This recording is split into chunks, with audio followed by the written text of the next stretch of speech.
Dumelang gape itse I don't know re mo part what ne mara ke part bottom line I beseech you, I implore you ka Shakespearean language hore lo gira understanding mo lifing, you know, from part 1 to whatever might be the prior part to this, hore le kra di bearing salon al go itse re grecha pore mo kaya akere hore le tsole pele ha monate and not just kinda, you know, le covestering ifela setse ko part 21 se kila bon kalang from the beginning guys in izihle e bang le self control.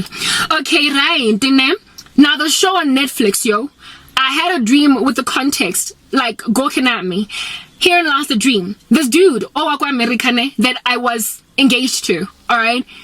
He was sitting in the mall. Remember? Netflix. And this chick lost a whole bunch of friends ko molong. Mara o survivila ba iso ko 16th century to see the real story. This guy was in that mall. I do go food cordon that I saw in this movie, in the show. The context was literally of that show. And I understood it to be that show's like whole story. And he was in this mall. Imagine there being like a bench ne kopela food court. And he was sitting there. Let's say about a pitch black of 90. Mutago everything black of black. I know you can see who na black situation na black again. I don't know one black. Imagine a blacker black than that. Ke ha lo go le fifi go lo go ntsho outfit yo yotlhe le black black. Wait till the color mo dreaming di tla go jwetsa grasha porobolo e bolo ntho tse tseneng fela tsa go bola any wickedness. Expose one fela ha botlhoko gampe ka di exorbitant extreme colors so di boneng wena here in waking space. Ga ile white ke white ele ya ha isale o so ka we bona on earth. Ha ile black ke black ele ya ha isale o so ka we bona mo earth. Mo le bathong tracksuit ya monna ke ha ele dinthonto we bontsho bole ba ha isale pitch of night bontsho bo bordering grandship on being navy blue. Obutiki mo wa very black ne shrouded in bontsho ditshila tse ding tse intense. Ke re bathong monna ke o blomile bontshong nna ha ke mo shebile from distance a ke re angle ga ke teng like ya tlhaloganya grandship mo motorong ena hore ga ke teng ne mara ke a bona o ira galang ka ena ke a mo bona mara nna ga ke teng da like almost as if though I was suspended in mid-air to see the calamity that was about to go down or that is currently going down. Montako o go molong mara ke maharanga letsatsi. In that show it was night time constantly and there was nobody but like the scant security guard etc. But in the show, so in my dream, it was a packed mall, and this dude got outfit blacker than black, he was sitting,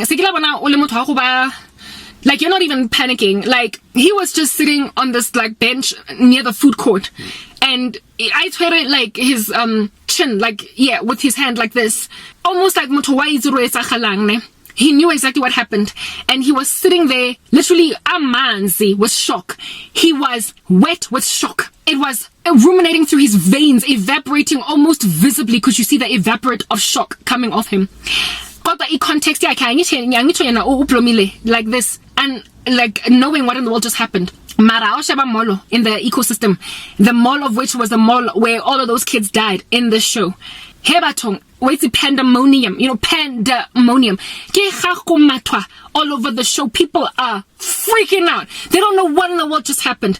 People are running up and down, screaming. Looting is beginning to happen.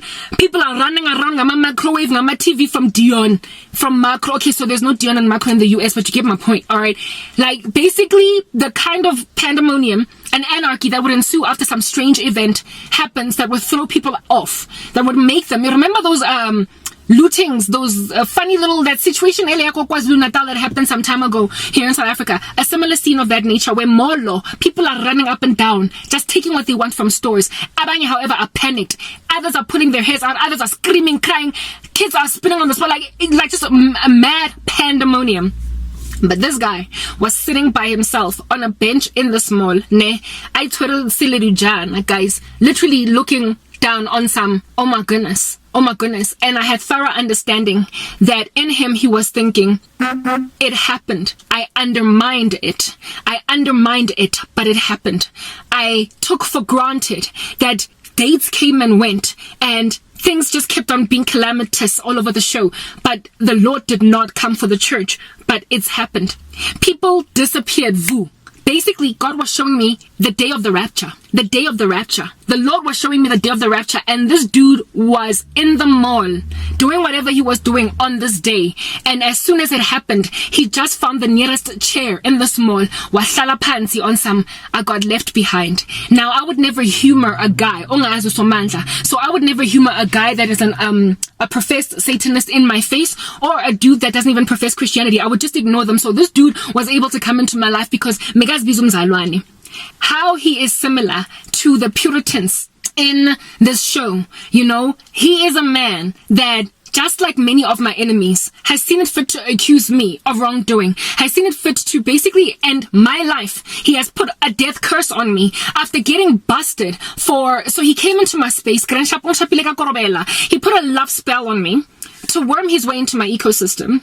And then when it became clear, when I then found out, because God shows me things, plus his own behavior spoke volumes. When I then found out what he was into, he then decided that he is going to make out of me nothing. He is going to reduce me to hollow note and ash and make me appear like some crazy woman. He had feelings for me. You know how that cop guy basically just threw his own girlfriend under the bus by saying, I never saw any supernatural activity, you're lying. In the history, his forefathers, or ancestors back here basically, his forefathers started a cult. And his forefathers having started a cult, it caused division, separation, poverty in one part, and exorbitant wealth in another part, only separated by a street. That's his lineage.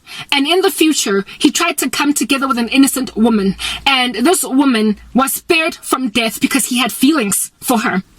However, he wanted her to live a life as a mad woman later on. But it was his devils that nearly killed this lady. The sacrifice, the human sacrifice, in order to gain wealth and opulence, would have killed a particular woman, but she didn't die because he had compassion on her, given his feelings.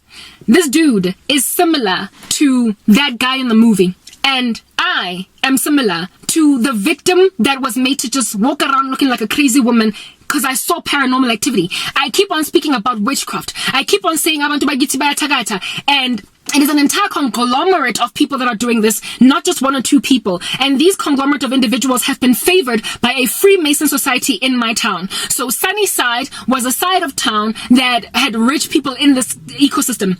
So their original sorcery that they did in the 16th century benefited only some people, because those people, insofar as they would sign their souls over to the devil, would then be able to live in Sunnyside. But those that lived in Shadyville are the ones that did not touch these things. And a lot of poverty and squalor was all up in their grill. And for the life of them, they couldn't figure out why can we not break past the curse? Why are our kids dying? Why is this why can't we just break past the mold of certain blockages? Where's Alang? And the original cause of it was in those 16th century years. Okay, let me go next part.